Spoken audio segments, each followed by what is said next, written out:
بسم اللہ الرحمن الرحیم وصلی اللہ علی نبی الامین۔ 5 فروری کا دن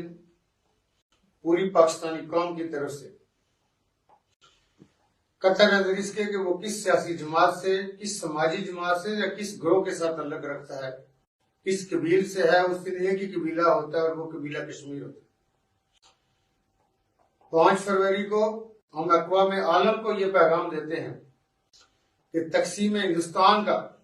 ایجنڈا اس وقت تک ادھورا ہے جب تک کشمیر آزاد نہیں ہو جاتا۔ کشمیر بنیادی طور پہ زمین کا ٹکڑا نہیں ہے، یہ 1.5 کروڑ لوگوں کی زندگیوں کا مسئلہ ہے۔ اقوام متحدہ میں ہندوستان نے جو کمٹمنٹ دی تھی کہ کشمیریوں سے یہ پوچھا جائے گا کہ وہ کس طرح رہنا چاہتے ہیں، اور یقینی طور پہ یہ کشمیریوں نے ہی فیصلہ کرنا ہے کہ وہ کس طرح رہنا چاہتے ہیں۔ کشمیری تکمیل پاکستان کی جنگ لڑ رہے 75 سالوں میں،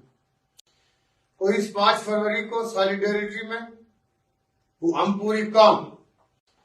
24 کروڑ قوم باہر آتی ہے، وہ پاکستان کے اندر ہو یا پاکستان سے باہر بسنے والے ہمارے ڈائسپورا ہو۔ ہم کندھوں سے کندھے ملاتے ہیں، ہاتھوں کی زنجیر بناتے ہیں اور دنیا کو یہ بتاتے ہیں کہ ہم ایک ہیں۔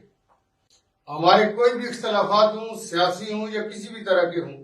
وہ اپنی جگہ ہر علاقے میں، ہر ملک میں، ریاست میں ہوا کرتے ہیں، لیکن کشمیر کے اوپر ہم ایک ہیں۔ اور جو تکمیل پاکستان کی جنگ جو کشمیری لڑ رہے ہیں، جو کشمیر بنیادی طور پہ بابا قوم نے جو اس کو ہماری شارک کا،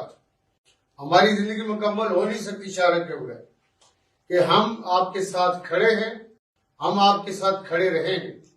پاکستان اس کا بنیادی فریق ہے، وہ جنگ جو کشمیری لڑ رہے ہیں۔ اس لیے ہم یہ اقوام عالم کو یہ بھی بتاتے ہیں کہ اگر انہوں نے اس کی طرف توجہ نہ کی، اس خطہ کے اندر چلنے والی یہ چنگاری، یہ کسی بڑی ایسی آگ کا باعث بن سکتی ہے کہ وہ آگ دنیا کے کئی ملکوں کو یا دنیا کی یا پوری دنیا میں اس کی لپیٹ میں آ سکتی ہے۔ یہ 2 ملک جو بنیادی طور پہ ایٹمی پاور رکھتے ہیں، اور ایٹم بم صرف رکھنے کے لیے نہیں ہوا کرتے، یہ یقینی طور پہ چلانے کے لیے، استعمال کرنے کے لیے ہوا کرتے۔ دنیا نے اس کا مزہ چکھا ہوا ہے جنگ عظیم دوم میں، لیکن ہم لوگ یہ نہیں چاہتے کہ دنیا دوبارہ اس کا مزہ چکھے۔ اس لیے کشمیر کو آزاد کرنا ہوگا، اور کشمیریوں سے ان کی ول کے مطابق کہ وہ اپنی زندگی کیسے گزارنا چاہتے ہیں، ان کو یہ اپارچونٹی دینی ہوگی۔ کشمیری کسی اٹریکشن میں وہ G20 کی بات کرے، وہ انویسٹمنٹ کی بات کرے، بنیادی طور پہ جو کشمیر کا پرنسلی اسٹیٹس ختم کرنے کے بعد ہندوستان جو منہ زوریوں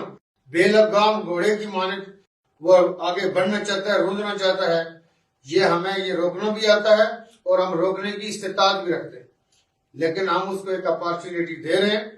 کہ وہ اقوام متحدہ کے قوانین اور ریزولوشن کی پابندی کرے اور کشمیریوں کو ان کا حق دے۔